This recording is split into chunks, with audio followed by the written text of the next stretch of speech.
My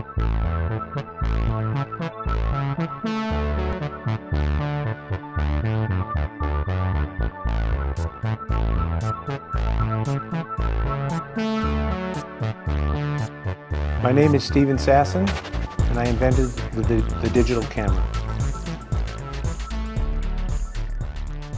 To take a picture, I would pick it up, and I would take the camera, and we had to build a switch right here, and it had two positions. The first one turned power on to the camera, where all the electronic would turn on.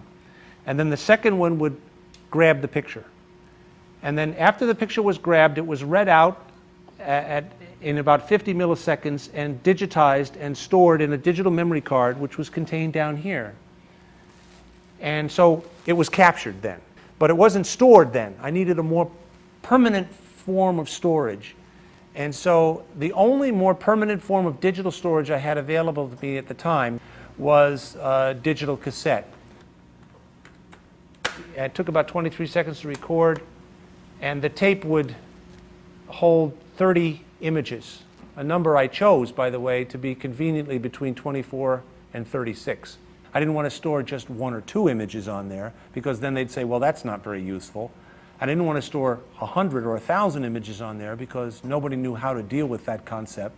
See, the key, I think, when you're putting across an idea is you have to understand the culture you're dealing with, first and foremost, and put everything very much like the culture's used to, and then put your idea, only the essential elements of your idea out there, so that it doesn't get confused with things that it might complicate the concept.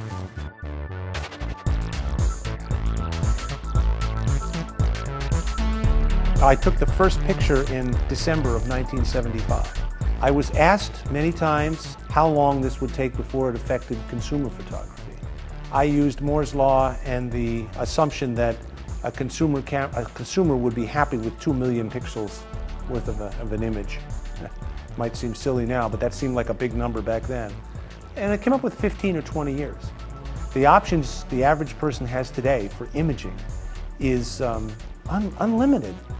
You walk around with your cell phone or your digital camera today, and the pictures are excellent. They're reliably produced. You can share them instantly. I like to say to inventors that be aware that your invention is in an environment where the rest of the world's inventing along with you, and so by the time the idea matures, it'll be in a totally different world. I think that was the case with the digital camera.